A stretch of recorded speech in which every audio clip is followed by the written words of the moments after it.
Selamat pagi, Ibu Bapak, Saudara-saudari yang dikasihi Tuhan.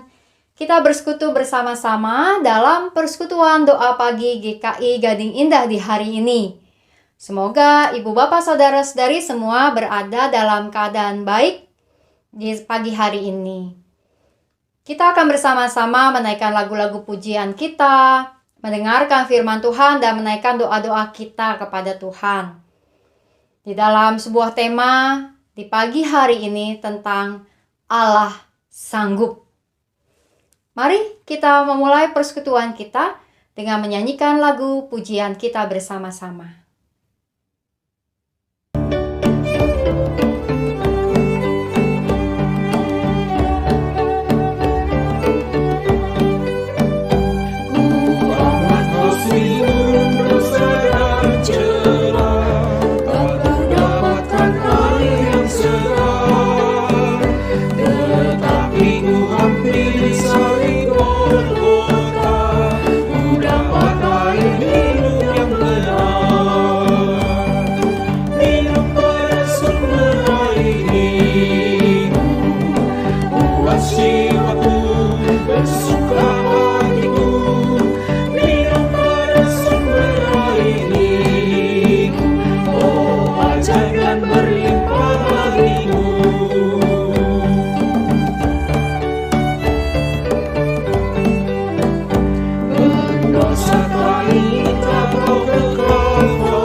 Kini mari kita menaikkan doa kita, memohon hikmat dari Tuhan untuk membaca dan merenungkan firman Tuhan.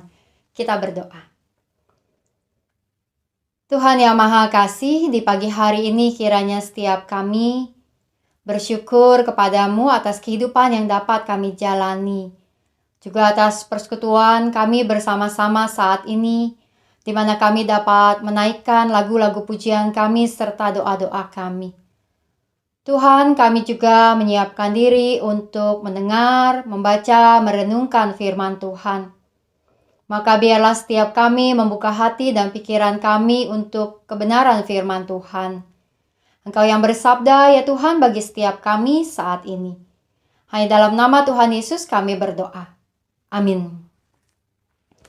Pembacaan firman Tuhan terambil dari dalam 1 Petrus 5 ayat 6 sampai 11. Karena itu rendahkanlah dirimu di bawah tangan Tuhan yang kuat, supaya kamu ditinggikannya pada waktunya. Serahkanlah segala kekhawatiranmu kepadanya, sebab Ia yang memelihara kamu. Sadarlah dan berjaga-jagalah. Lawanmu si iblis berjalan keliling sama seperti singa yang mengaum-ngaum dan mencari orang yang dapat ditelannya. Lawanlah dia dengan iman yang teguh, sebab kamu tahu bahwa semua saudaramu di seluruh dunia menanggung penderitaan yang sama. Dan Allah, sumber segala kasih karunia yang telah memanggil kamu dalam Kristus kepada kemuliaannya yang kekal, akan melengkapi, meneguhkan, menguatkan, dan mengokohkan kamu, sesudah kamu menderita seketika lamanya. Ialah yang empunya kuasa sampai selama-lamanya. Amin. Ibu Bapak, Saudara-saudara yang kasih Tuhan, beberapa waktu yang lalu dalam kelas katekisasi dalam sebuah ibadah di LP, saya mengajak peserta untuk bersama-sama mendiskusikan sebuah pertanyaan. Pertanyaannya itu adalah mengenai kekuasaan Allah. Bahwa kita tahu bahwa Allah itu maha kuasa. Allah yang Maha Kuasa itu adalah juga Allah yang menciptakan segala sesuatu yang ada di dalam kehidupan ini.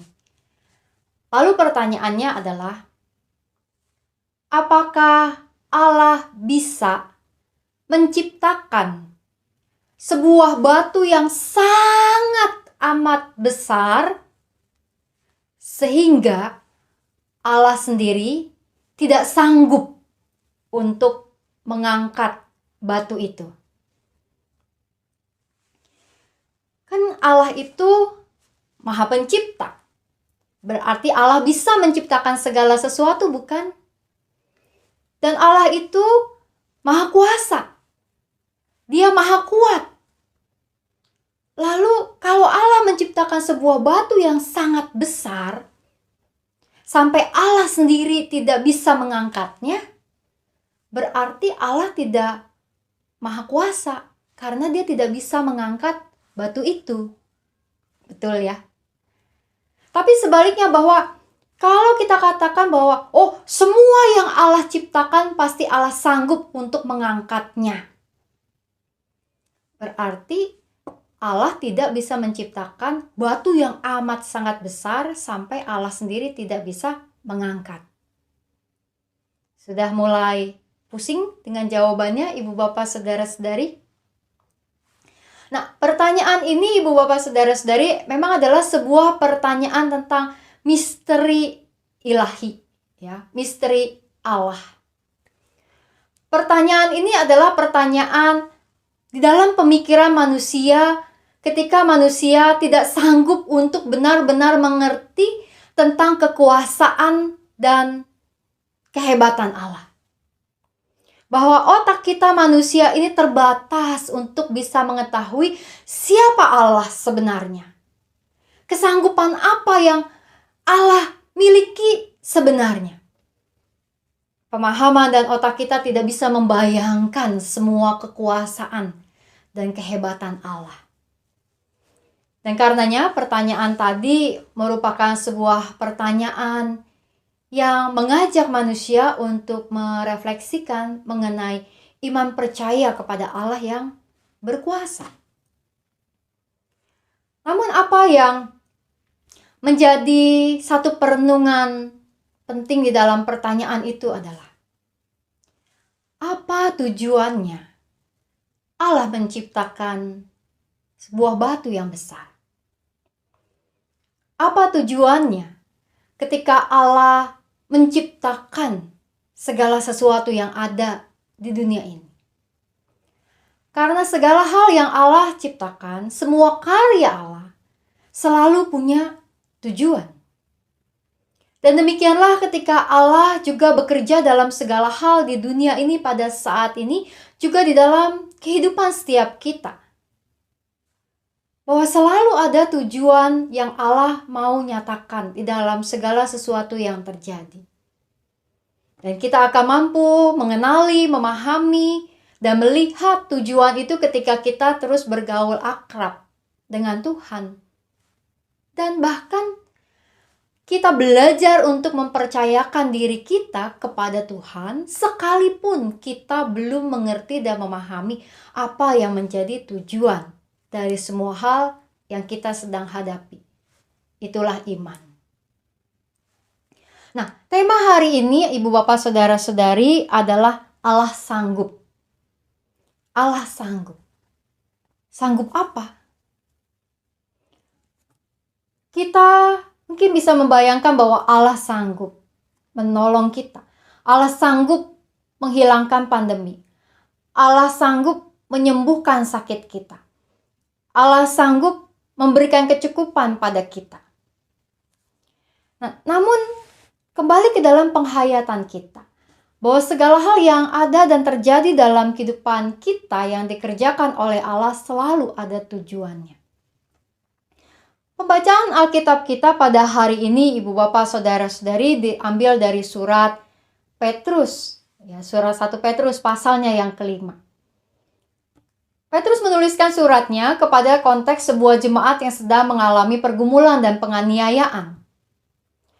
Dan apa yang menjadi pesan dari surat Petrus pasal kelima ini dalam menjadi pasal terakhir dalam surat Petrus yang pertama. Surat ini mengingatkan kepada umat yang sedang berada dalam pergumulan bahwa Allah adalah Allah yang terus menjaga dan menyertai setiap umat yang sedang berada dalam pergumulan. Dan karenanya mengajak kita untuk percaya bahwa ada tangan Tuhan yang kuat. Ayatnya yang ke-6 mengatakan.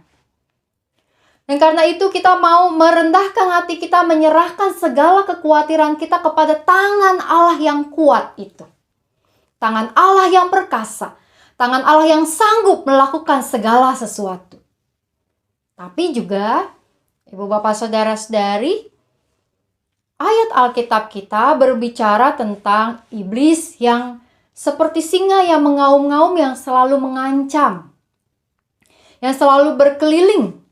Dan kemudian ayat Alkitab juga berbicara tentang penderitaan yang ditanggung oleh orang-orang percaya yang ada di seluruh dunia. Dikatakan di dalam ayatnya yang ke-9. Dan ayat yang ke-10 mengatakan, Allah sumber segala kasih karunia yang telah memanggil kamu dalam Kristus kepada kemuliaan yang kekal, akan melengkapi, meneguhkan, menguatkan, dan mengokohkan kamu sesudah kamu menderita seketika lamanya.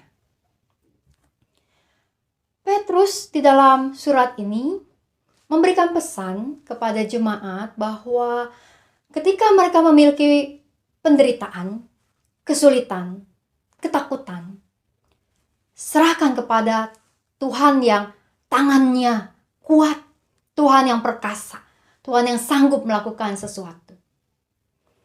Tetapi Petrus tidak mengatakan bahwa ketika kita menyerahkan segala kehidupan kita kepada Tuhan, maka semua ketakutan, semua penderitaan, semua kesusahan kita menjadi hilang. Di dalam ayat yang ke-10, di dalam doa dan permohonan Petrus mengatakan, Allah sumber segala kasih karunia yang telah memanggil kamu dalam Kristus akan melengkapi, meneguhkan, mengokohkan, menguatkan. Petrus tidak mengatakan dalam suratnya ini tentang bahwa ketika kita percaya kepada Tuhan kita Yesus Kristus, maka Tuhan akan melepaskan semua penderitaan kita. Tidak. Tapi bahwa Tuhan akan meneguhkan, mengokohkan, menguatkan kita di dalam penderitaan kita, sehingga kita bisa melewati penderitaan itu. Maka di dalam penghayatan iman kita, penderitaan itu bukanlah hal yang jauh dari iman kekristenan. Dalam arti bahwa kehidupan orang Kristen bisa berada dalam kesulitan, kesusahan. Tapi bukan juga kita kemudian cari-cari penderitaan, kita sengaja membawa diri kita kepada penderitaan, atau kita sengaja membuat orang menderita supaya merasakan kekuatan Tuhan. Enggak begitu gitu. Tapi bahwa ketika ada kesulitan, pergumulan, tantangan yang datang dalam hidup kita, kita bukan orang-orang yang menolak semua penderitaan itu. Kita adalah orang-orang yang merangkul dan menyambut setiap penderitaan yang ada dan menjalani semua penderitaan itu karena selalu ada tujuannya. Contoh sederhana, ibu bapak saudara-saudari, misalkan seorang ibu yang mengandung lalu hendak melahirkan, apakah normal ataukah sesar, maka tentu ada proses penderitaan sakit yang akan dialami. Baik itu sesar maupun juga lahiran normal, maka ada sebuah penderitaan yang harus dijalani sang ibu. Namun seorang ibu yang mengandung tentu rela menjalani hal itu demi membawa kelahiran sang bayi. Contoh lain misalnya ketika kita sakit. Lalu setelah proses periksa sana-sini, dokter memberikan alternatif utamanya adalah mesti kita jalani operasi. Atau mungkin kemo. Atau mungkin cuci darah. Nah, itu tentu tidak menyenangkan. itu tentu tidak membuat kita nyaman dan mungkin kita khawatir dan takut saat menghadapinya. Tapi tadi kita tahu bahwa penderitaan kita saat kita dioperasi, penderitaan kita saat kita menjalani kemoterapi, penderitaan kita saat kita cuci darah, penderitaan kita dalam semua proses perawatan maupun pengobatan kita itu, yang tak menyenangkan itu, yang menyakitkan itu, yang menakutkan itu, kita tahu ada tujuan baik di baliknya, yaitu kesembuhan kita, kondisi kita yang lebih baik, kesehatan kita. Karenanya, sekalipun takut, sekalipun kita mungkin merasa khawatir dengan banyak hal, kita akan menempuh pengobatan itu, bukan? Demikianlah dalam penghayatan iman kita. Bahwa sebagai orang-orang percaya, sebagai orang-orang Kristen, kita bukanlah orang yang takut dengan penderitaan. Tapi juga tadi, bukan kemudian kita sengaja cari-cari penderitaan. Orang sehat terus minta operasi, kan nggak gitu. Orang kita nggak ada satu masalah lalu cari-cari masalah, kan tidak begitu. Ibu bapak saudara-saudari, ada sebuah buku karangan Chuan Zhensong, seorang teolog Asia, begitu ya. Di buku aslinya bahasa Inggris itu judulnya adalah The Compassionate God, ya. Lalu diterjemahkan di dalam bahasa Indonesianya, Allah yang turut menderita. Buku ini diterbitkan oleh BPK Gunung Mulia dan penerjemahnya adalah Pendeta Emeritus Stephen Sulaiman, ya. Tentu ketika beliau menerjemahkan buku ini, beliau masih muda dan belum emeritus, ya. Buku ini adalah sebuah buku teologi yang menarik, ya. Berbicara tentang Allah yang turut menderita. Bahwa ketika kita mengenal Allah dalam diri Yesus Kristus yang datang ke dalam dunia, Allah yang menjadi manusia, maka kita mengenal Allah yang turut menderita. Dan di dalam buku ini, Chuan Zhensong adalah seorang teolog Asia, dia dari Taiwan, dan dia menuliskan banyak konteks hidup Asia yang dekat dengan penderitaan, yang dekat dengan kemiskinan, yang dekat dengan segala kesulitan. Dan buku ini menyajikan sebuah pemahaman bahwa Allah itu ada, dia menemani, dia bersama kita menjalankan penderitaan. Bahwa kita mengenal Allah yang datang ke dalam dunia menjadi manusia yang bahkan kemudian menjalankan semua penderitaan dan mati di atas kayu salib dalam rupa sebagai manusia. Namun peristiwa salib itu adalah peristiwa yang kemudian membawa kemenangan iman, membawa keselamatan, melepaskan setiap umat yang percaya dari kuasa maut. Percayakah ibu bapak, saudara-saudari, bahwa Allah sanggup melepaskan kita dari setiap penderitaan kita? Saya percaya. Ya dan amin. Namun, beriman dan menghayati Allah yang sama juga berarti menghayati bahwa terkadang dalam hidup ini penderitaan mesti kita jalani untuk sebuah kehidupan yang lebih baik di depan kita. Kita bukan orang-orang percaya yang takut pada penderitaan, karena Allah menemani kita.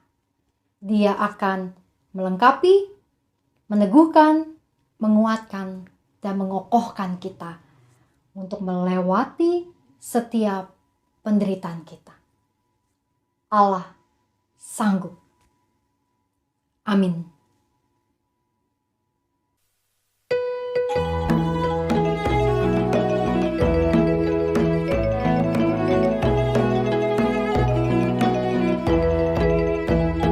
Bila negeri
Mari kita menaikkan doa syafaat kita saat ini.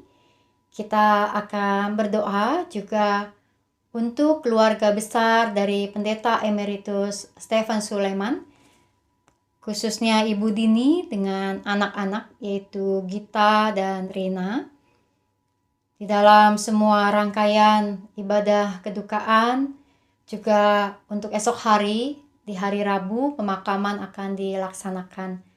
Kita doakan juga kiranya seluruh keluarga besar, kiranya Tuhan terus menjadi kekuatan dan penghiburan bagi keluarga Pendeta Stephen Sulaiman dan juga tentu bagi kita semua yang kehilangan sebagai bagian dari GKI Gading Indah. Mari kita berdoa. Tuhan yang Maha Kasih, kami datang ke hadapan hadirat-Mu Tuhan pada saat ini, membawa doa-doa kami. Kami bersyukur dan kami percaya kepada-Mu Tuhan bahwa Engkau adalah Allah yang sanggup. Allah yang sanggup melepaskan kami dari pergumulan kami. Juga Engkau adalah Allah yang sanggup menguatkan kami, menolong kami, menemani kami, menjalankan setiap penderitaan kami. Kami berdoa Tuhan bagi umat-Mu yang sedang bergumul dengan kondisi sakit mereka dan membutuhkan setiap upaya perawatan dan pemulihan. Kami berdoa untuk Ibu Lina Sucipto, untuk Ibu Damayanti, Tuhan kuatkan mereka, teguhkan mereka, juga seluruh keluarga mereka dalam mendampingi. Kami berdoa juga teringat untuk setiap saudara-saudari kami yang sedang bergumul dalam kondisi kesehatan mereka juga Tuhan pada saat ini. Kiranya Engkau yang terus memberikan kekuatan bagi mereka. Bahkan di tengah-tengah sakit, kiranya mereka memperoleh kekuatan untuk menjadi kesaksian, motivasi, dan berkat bagi banyak orang. Tuhan, kami juga berdoa untuk setiap umat-Mu yang sedang berada dalam pergumulan kondisi keluarga, di dalam relasi maupun juga berbagai rencana kehidupan keluarga. Tuhan, biarlah segalanya terus berlangsung di dalam anugerah dan pimpinan-Mu. Dan di dalam kehidupan bersama keluarga, seluruh umat-Mu terus merasakan apa yang baik. Kami berdoa ya Tuhan untuk situasi pandemi ini yang terus berjalan di dalam keadaan yang baik. Dan biarlah kiranya juga dalam proses kedepannya kami mohonkan ya Tuhan, Engkau terus memberikan kami hikmat untuk menjaga kesehatan kami. Tuhan juga terus berkati setiap proses vaksinasi dan penanganan penyebaran virus COVID yang dilakukan di Indonesia maupun juga di seluruh negara-negara yang ada. Kami berdoa untuk setiap pelayanan gereja-Mu, tim-tim digital di dalam masa-masa ini. Kami berdoa juga untuk rencana baptis anak pada tanggal 21 nanti Tuhan, di hari Minggu depan. Untuk setiap anak-anak maupun orang tua yang akan membawa anak mereka, setiap pelayan ibadah dan tim digital kiranya memiliki kesehatan yang terbaik untuk menjalankan ibadah bersama-sama dengan kami secara live streaming. Kami berdoa juga untuk persiapan dari ibadah dengan kehadiran tatap muka terbatas dari umat-Mu yang sedang disiapkan protokolnya. Kiranya juga bisa berjalan dengan baik dan kami bisa juga melakukan live streaming untuk mereka yang masih beribadah dari rumah maupun mereka yang akan mulai beribadah di gereja. Kami berdoa untuk panitia Natal di dalam berbagai persiapan yang sedang dijalani. Kiranya Natal tahun ini kembali membawa sukacita kepada kami di dalam setiap situasi yang juga terus menjadi pergumulan, kekuatan dan pengharapan-Mu Tuhan yang terus kiranya kami peroleh. Kami berdoa juga ya Tuhan, secara khusus untuk keluarga dari Pendeta Emeritus Stephen Sulaiman, untuk Ibu Dini dengan anak-anak, yaitu Gita dan Rena. Serta untuk seluruh keluarga besar dari Pendeta Stephen, serta keluarga besar dari Ibu Dini. Tuhan, Kau yang terus menguatkan dan menopang mereka. Dan biarlah kiranya Tuhan berkati di dalam semua proses ibadah maupun acara yang dijalani sampai pemakaman esok hari, kiranya semua juga bisa berlangsung dengan lancar ya Tuhan. Dan kami dapat terus menaikkan doa-doa dan dukungan terbaik kami bagi Bu Dini dan anak-anak serta keluarga besar. Sebagai GKI Gading Indah, kami mengalami rasa duka yang mendalam kehilangan seorang pelayan Tuhan yang telah mendedikasikan dirinya untuk melayani Engkau sampai akhir hidupnya. Sekalipun ada banyak kondisi yang ia hadapi, khususnya dengan sakit yang ia jalani, tapi semangat dan inspirasi dari beliau untuk terus melayani Tuhan, sekalipun dalam kondisi sakit, itu yang terus kiranya membuat kami memiliki juga motivasi untuk menghadapi setiap pergumulan-pergumulan kami. Karena kami terus bergantung kepada Engkau ya Tuhan, sumber kehidupan kami, Allah yang sanggup melepaskan kami dari segala penderitaan kami, dan Allah yang sanggup menguatkan dan mengokohkan, meneguhkan, menemani kami dalam semua pergumulan yang masih menjadi bagian hidup kami. Besertalah Tuhan terus-menerus dengan kami, juga di hari ini ketika kami menjalankan aktivitas kami. Hanya dalam nama Tuhan Yesus, kami berdoa, kami percaya, dan kami berserah. Amin. Ibu Bapa, saudara-saudara yang kasih Tuhan, selamat menjalankan hari ini. Kiranya kuasa Allah yang sanggup melakukan segala sesuatu, itu yang kita alami, kita saksikan, dan kita yakini di hari ini. Salam 3S, sehat, semangat, dan sukacita. Tuhan memberkati.